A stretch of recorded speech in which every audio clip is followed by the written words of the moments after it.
तो यहां विशेषता क्या है इस प्रसंग में, इस यज्ञ में? बोले भगति सहित, भगति सहित मुनियाहुति दीन है, तो प्रगटे अगिन चरु करिलीन। भक्ति के प्रभाव से अग्निदेव प्रकट हो गए और प्रसाद लेकर के प्रकट हो गए। अग्नि देवता है लेकिन प्रसाद लेकर के प्रकट हो गए, प्रसन्न हो गए। ये प्रसाद क्या है? इस अग्नि देव के प्रसाद की विशेषता है क्या? प्रसाद तो मालपुआ का भी होता है, प्रसाद तो लड्डू का भी होता है, प्रसाद पता नहीं विभिन्न प्रकार के व्यंजन बन जाते हैं, वो तुलसी दल डालिए, भोग लगाइए, प्रसाद हो गया। लेकिन ये प्रसाद है खीर। खीर 3 तत्वों से बनती है, चावल, दूध और शक्कर, जिसको शर्करा कहते हैं। शक्कर समझ गए हो ना? चावल, दूध और शक्कर, ये 3 तत्वों से खीर बनती है। तो अग्निदेव ये 3 तत्व लेकर प्रकट हो गए। ये प्रसाद की विशेषता है। 3 तत्व कौन है? चावल, दूध, शर्करा। आपसे मैं पूछना चाहता हूं, चावल में क्या है? चावल में कर्म की प्रधानता है। बोलो, है चावल में किसकी प्रधानता है? कर्म की प्रधानता है चावल में।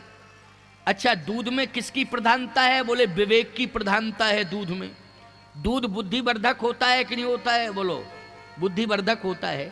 इसलिए दूध में किसकी विशेषता है? विवेक की प्रधानता है। शक्कर में क्या है? बोले, शक्कर में मिठास होती है। अच्छा, एक बात बताओ भैया, दूध में तो ज्ञान, विवेक मानी ज्ञान, चावल में कर्म है, लेकिन शक्कर में मिठास है, तो इसका मतलब इसमें भक्ति का समावेश है। भक्ति में बोलो मिठास होती है कि नहीं होती है? भक्ति में क्या होती है?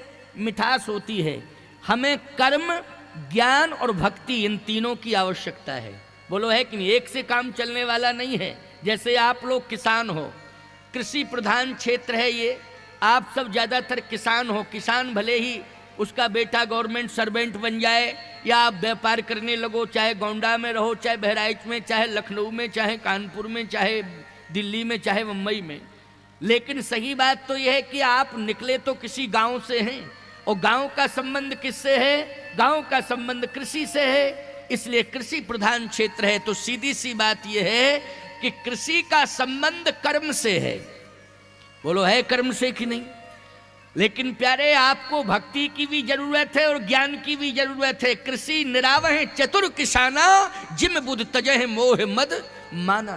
तो कृषि निरावह चतुर किसाना, इसका मतलब है विवेक की भी जरूरत है, तो कर्म की भी जरूरत है किसान को, और किसान को विवेक की भी जरूरत है। कृषि निरावह चतुर किसाना, और किसान को भक्ति की भी जरूरत है। प्यारे, इन तीनों तत्वों की जरूरत है।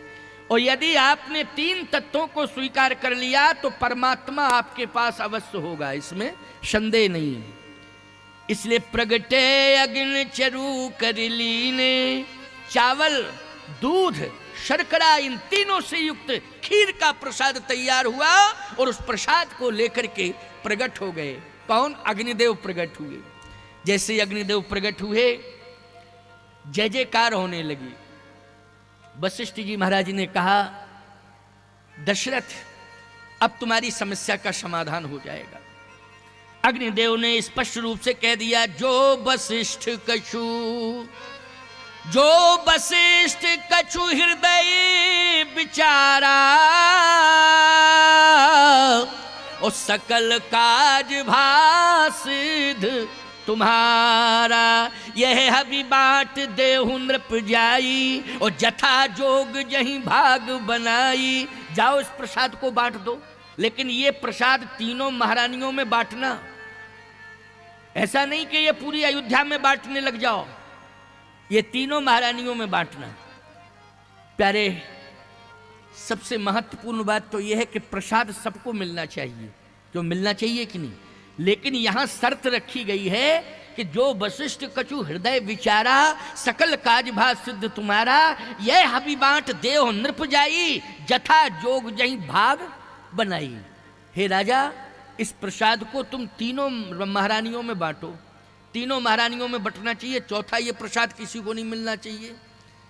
इससे सिद्ध होता है कि ये तीनों महारानियों की भी विशेषता है। क्या? कि एक महारानी ज्ञान का नेतृत्व कर रही है, प्रतिनिधित्व कर रही है, और दूसरी महारानी कर्म का प्रतिनिधित्व कर रही है, और तीसरी महारानी जो है भक्ति का प्रतिनिधित्व कर रही है, उपासना का प्रतिनिधित्व कर रही है। ज्ञान का प्रतिनिधित्व कौन कर रही है? कौशल्या जी। और कर्म का प्रतिनिधित्व कौन कर रही है? कैकेयी जी। और उपासना और भक्ति का प्रतिनिधित्व कौन कर रही है? सुमित्रा जी। तो बोलो भाई, तीन तत्वों से खीर बनी है और तीनों में बांटना है। बोलो बांटना है कि नहीं? मतलब जिसको अधिकार मिला है, जो अधिकारी है, उसी को प्रसाद देना चाहिए। अधिकारी को ही प्रसाद देना चाहिए। जो प्रसाद लेने का अधिकार रखता हो, उसी अधिकारी को प्रसाद मिलना चाहिए। इन तीनों महारानियों ने प्रसाद पाने का अधिकार प्राप्त कर लिया है, क्योंकि कर्म कौन कर रही है? कर्म का प्रतिनिधित्व कर रही है कैकेयी। आध्यात्म रामायण में वर्णन आता है क्या? ज्ञान भक्तिश्चो कौशल्या, ज्ञान शक्तिश्चो कौशल्या, सुमित्रो उपासनात्मिका, क्रिया शक्तिश्चो कैकेयी, वेदो दशरथो नृपः। ज्ञान और शक्ति की प्रतीक हैं कौशल्या जी। सुमित्रो उपासनात्मिका, सुमित्रा जी उपासना की प्रतीकमान मूर्ति हैं। क्रिया शक्तिश्चो कैकेयी, कैकेयी कर्म का प्रतिनिधित्व कर रही है। इसलिए इन तीनों महारानियों में ही प्रसाद को बांटना है। और सुन लीजिए, तीसरा भाव इसमें आ गया क्या? कि परमात्मा को आप बुलाना चाहते हैं तो पहले मार्ग का निर्माण करिए। जैसे आप किसी को अपने घर बुलाना चाहते हैं तो घर पहुंचने वाला रास्ता होना चाहिए कि नहीं होना चाहिए? अगर रास्ता क्लियर नहीं है तो आपके घर में कोई पहुंचेगा नहीं। कौन पहुंचेगा? इसलिए पहले रास्ते का निर्माण होना चाहिए। तो यहां भगवान को बुलाया जा रहा है, तो बुलाने के पहले इस प्रसाद ने तीन मार्गों का निर्माण कर दिया है, क्योंकि इन्हीं मार्ग के माध्यम से परमात्मा आएगा। तो तीन मार्ग बने, कर्म मार्ग बना, ज्ञान मार्ग बना और उपासना मार्ग बना। ये बहुत महत्वपूर्ण बातें हैं। देखो, सामान्य बातें कह दो तो ये अलग विषय है, तुम सुन लोगे, हम सुना देंगे, लेकिन महत्वपूर्ण बातें जो हैं उन्हें सुनना चाहिए, उनका मन भी बनाना चाहिए सुनने का, तभी तो कथा सुनने का लाभ है। बोलो है कि नहीं? नहीं तो हम गाना बजाना शुरू कर दें, इन्हीं लोगों से कहेंगे तुम ही गाते रहो, थोड़ा बहुत हम भी तुम्हारा सहयोग गाने बजाने में कर देंगे, तो ऐसे काम चलने वाला नहीं है। मैं तो संत हूँ, संत परंपरा की कथा कहता हूँ। मैंने बताया नहीं, 50 वर्ष हो गए मुझे कथा कहते कहते। जन्म से साधु हूँ तो साधु परंपरा की ही कथा कहता हूँ। और अब तो परंपरा क्यों छोड़ूं?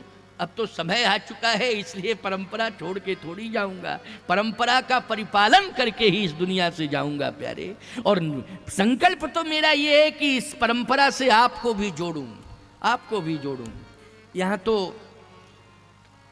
आप लोग कितने व्यस्त हैं ये मुझे पता नहीं है, नहीं तो हमारी कथा में तो हजारों की भीड़ होती है, बहुत विशाल व्यवस्थाएं रहती हैं, परंतु आप लोगों की अपनी व्यस्तता होगी, आपके क्षेत्र की व्यस्तता होगी, या जो भी व्यवस्था हो, मैं तो नहीं कह सकता हूँ। परंतु मैं ये सत्य है कि बहुत हजार लोग आते हैं, और कथा की मेरी यही शैली है, सर्वत्र यही शैली, कोई परिवर्तन नहीं है, कहीं कोई परिवर्तन नहीं है। बस प्रसंग आता जाएगा, विस्तार होता जाएगा और मैं वर्णन करता जाऊंगा, लेकिन उपदेश देता हूँ।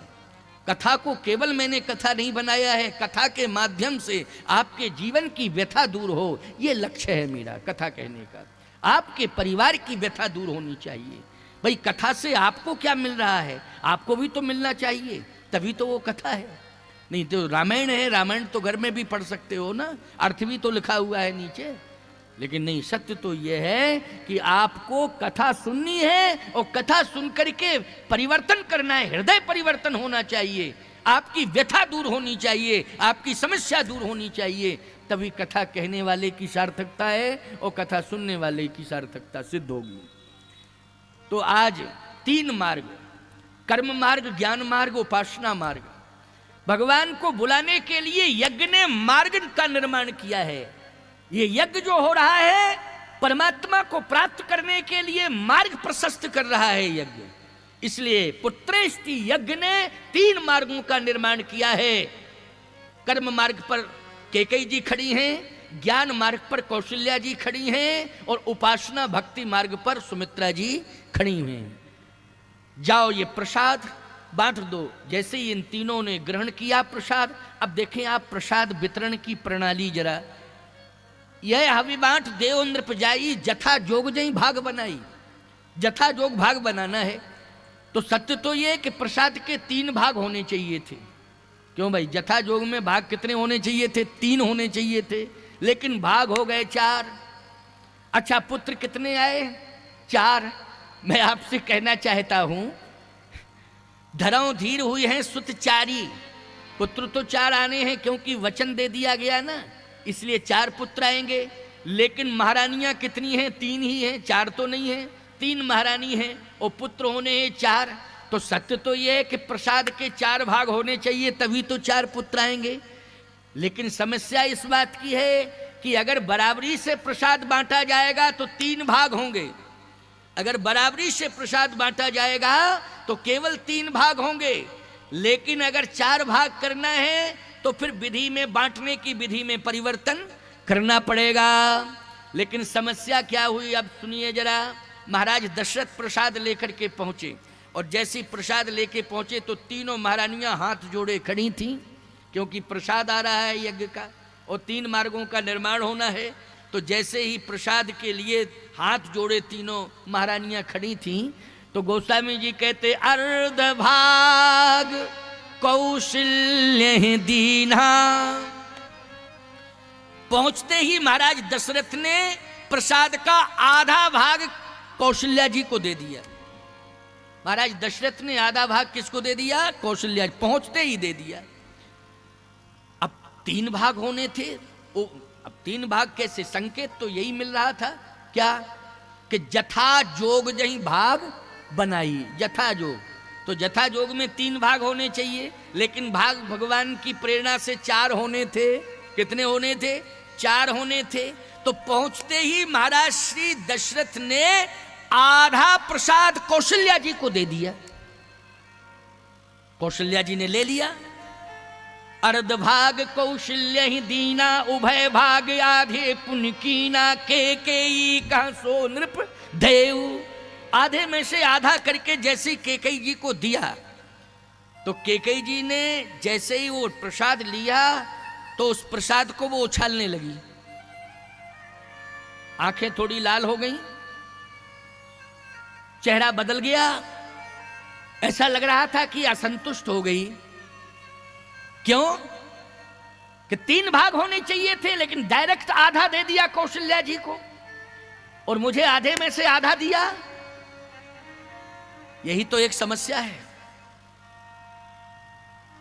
यहां भी अगर प्रसाद बंट रहा हो और प्रसाद बांटने में थोड़ा सा अंतर कर दिया जाए, किसी को ज्यादा किसी को कम दिया जाए, तो भले ही कोई यहां ना कहे, लेकिन सड़क पर जाकर जरूर कहेगा कि पहचान पहचान करके प्रसाद दिया जा रहा है, पहचान पहचान के प्रसाद दिया जा रहा है। वहां ये कंडीशन है।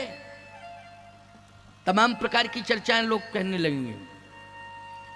यहां कैकेयी जी ने थोड़ा सा रुझान बदल दिया, आंखें लाल हो गईं, चेहरा बदल गया और वो प्रसाद को हाथ में तो ले लिया लेकिन प्रसाद को उछालने लगी। जैसे प्रसाद को उछालने लगी तो कौशल्या जी ने कहा, नाराज मत हो, नाराज मत हो। क्यों भाई, भगवान को आना है, नाराजी पहले ही से शुरू हो गई। जिस घर में विवाद शुरू हो जाएगा, ईमानदारी से बताओ, भगवान आएगा उस घर में? सोचो जरा। जिस घर में विवाद शुरू होगा उस घर में भगवान आ ही नहीं सकता है। और यहां प्रसाद वितरण में आना भगवान को है, लेकिन यहां विवाद शुरू हो गया तो तुरंत कौशल्या क्या कहती है, नहीं नहीं नहीं नहीं, घबराने की कोई जरूरत नहीं है, नाराज मत हो, जो मुझे मिला है वो भी मैं आपको दे रही हूं, लो। लेकिन ऐसा भी गड़बड़ है कि कोई प्रसाद से वंचित रह जाए। बोलो भाई, ये भी परंपरा नहीं है कोई प्रसाद ही से वंचित रह जाए। और याद रखना, अगर प्रसाद से वंचित किसी को कर दिया जाए तो उस घर में परमात्मा आएगा क्या? उस घर में परमात्मा नहीं आएगा। तो प्रसाद कहीं समस्या ना बन जाए, इसके लिए देखिए समाधान कितना अच्छा है। अब सुनो भगवान कैसे आता है, किन परिस्थितियों में माताओं बहन बेटियों भगवान आता है, भाई वृंदो किस कंडीशन में परमात्मा आता है, हमें इस पर विचार करना है। अर्धभाग कौशल्य ही दीना, उभय भाग आधे पुन कीना, केकेयी कह सो नृप देऊ, रहो सो भय भाग पुन भयऊ। अब जैसी केकई को दिया तो केकई जी नाराज हो गई। अब जब नाराज हो रही थी तो याद रखना, एक तप गंधमादन पर्वत पर भी हो रहा था, और वो भी पुत्र की प्राप्ति के लिए तप हो रहा था। सावधानी से सुनना, लेकिन वहां यज्ञ नहीं हो रहा था, वहां केवल तप हो रहा था, यज्ञ नहीं हो रहा था। गंधमादन पर्वत पर दक्षिण भारत में आपको वहां कौन तप कर रहा था? पुत्र की प्राप्ति के लिए हनुमान जी महाराज की मां अंजना जी तप कर रही थी। किसकी प्राप्ति के लिए? हनुमान जी की प्राप्ति के लिए, पुत्र की प्राप्ति के लिए गंधमादन पर्वत पर अंजना माता तप कर रही थी, लेकिन वहां यज्ञ नहीं हो रहा था, केवल तप हो रहा था।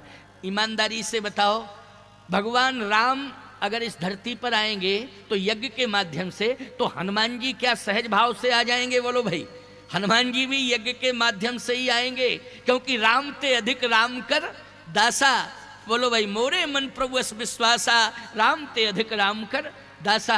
तो गंधमादन पर्वत पर अंजना माता तपस्या कर रही थी, यज्ञ अयोध्या में हो रहा था, लेकिन तप केवल गंधमादन पर्वत पर, वहां यज्ञ नहीं हो रहा था। और बिना यज्ञ के प्रसाद के न राम आएंगे न हनुमान आएंगे।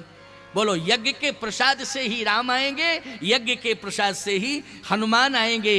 तो आज जो केकई जी को प्रसाद दिया गया, ये भगवत प्रेरणा से ही परिवर्तन हुआ है वहां पहुंच करके, क्योंकि ये प्रसाद जो है अंजना माता को भी प्राप्त हो जाए, ऐसा कोई उपाय होना चाहिए, ऐसा कोई प्रयोग होना चाहिए।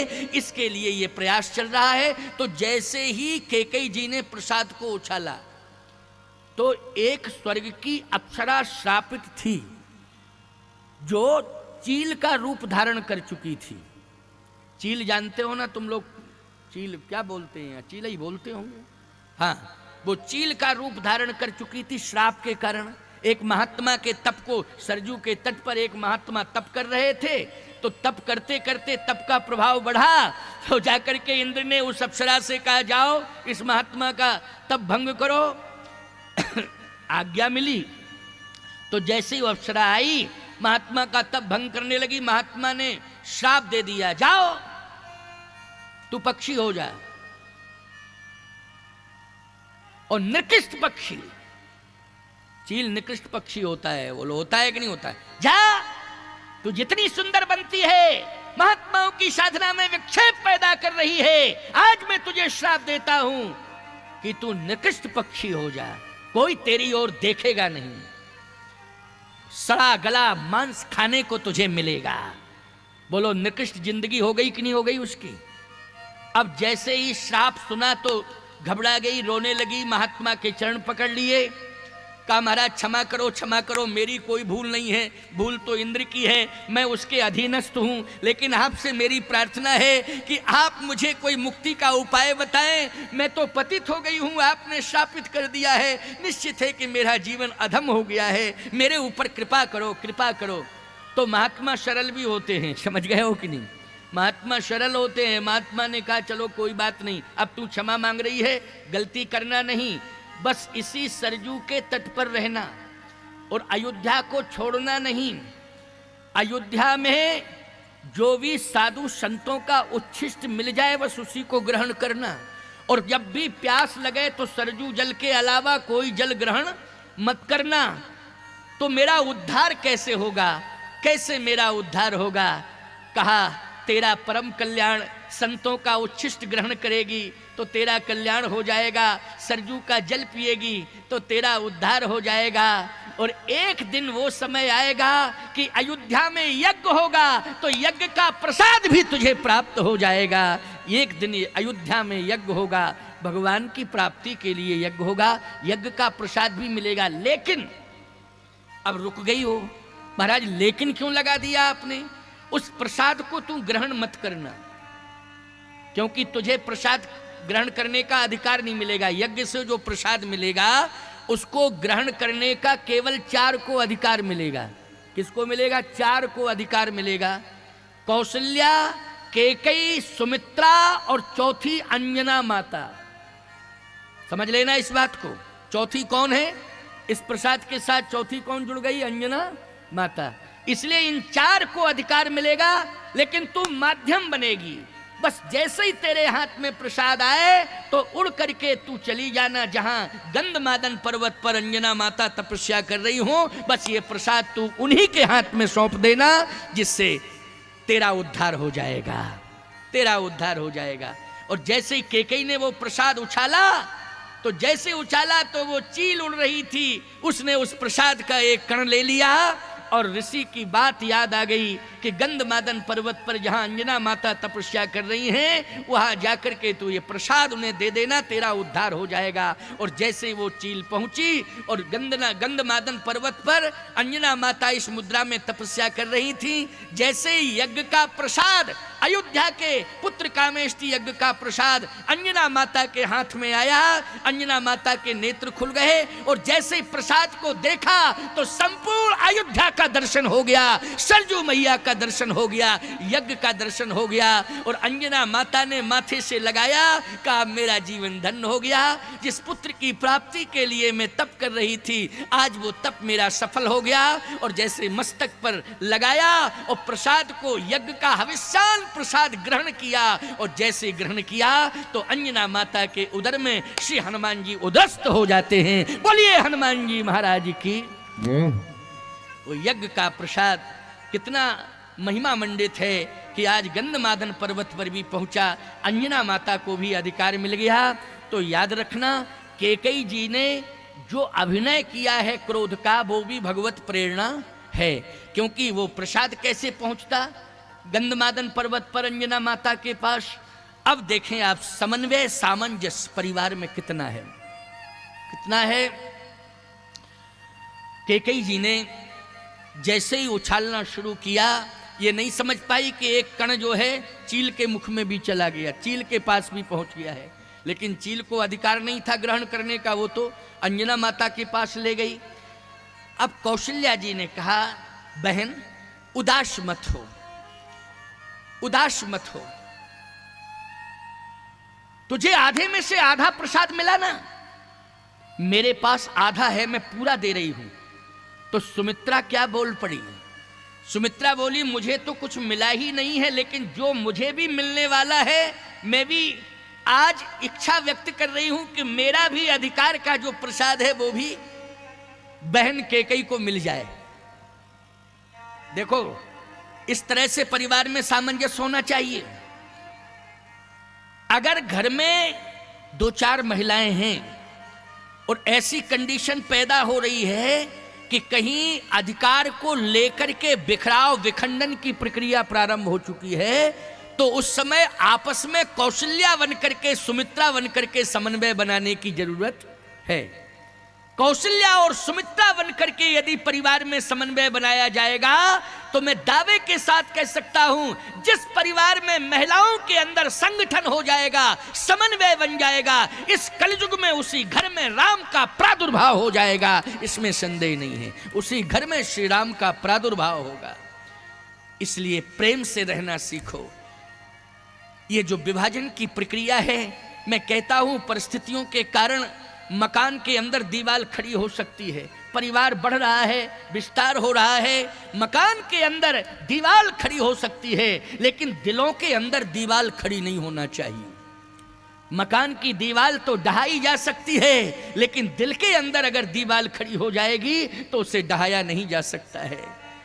इसलिए मातृशक्ति से मेरा निवेदन है कि पहले आपस में मातृशक्ति समन्वयात्मक ढंग से घर का संचालन करें, संगठित होकर के घर गृहस्थी का संचालन करें। फिर देखो राम का अवतार कैसे नहीं होगा, निश्चित रूप से होगा। राम आएंगे, अवश्य आएंगे, इसमें संदेह नहीं। आज कौशल्या जी ने और सुमित्रा जी ने जब इस तरह से समझाया तो कैकेयी की आंखों में आंसू आ गए, हृदय परिवर्तन हो गया। बोलो कि मेरे प्रति कितना प्यार है, मेरे प्रति कितना प्यार है कौशल्या जी का, मेरे प्रति कितना प्यार है सुमित्रा जी का। इस तरह से आंसू छलक पड़े कैकेयी के। बोलो हृदय परिवर्तन हो गया कैकेयी का कि नहीं? जो क्रोध में थी कैकेयी, आज कौशल्या और सुमित्रा के प्रेम के कारण क्रोध करुणा में बदल गया। क्रोध किस में बदल गया? करुणा में बदल गया।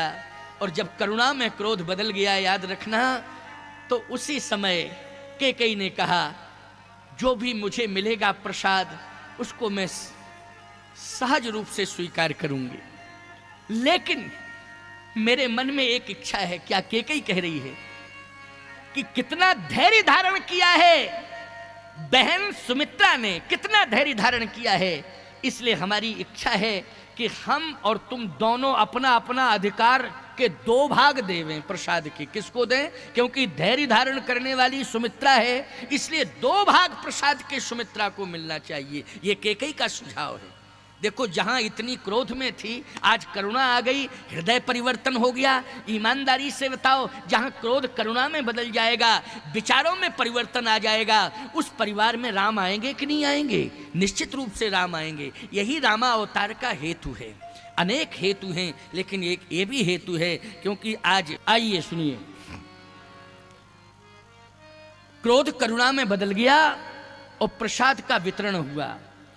जब प्रसाद का वितरण हुआ तो धैर्य धारण करने का फल कितना मीठा होता है कि सुमित्रा जी को कौशल्या और कैकेयी इन दोनों ने महाराज श्री दशरथ के सहयोग से कौशल्या कैकेयी हाथ धर और दीन सुमित्र मन प्रसन्न करी। 2 भाग मिल गए प्रसाद के, डबल प्रसाद मिल गया सुमित्रा जी को। अच्छा, डबल पुत्र किसको मिले? 2 पुत्र किसके थे? सुमित्रा जी के थे, लक्ष्मण जी और शत्रुघ्न जी। बोलो 2 पुत्र मिले कि नहीं मिले?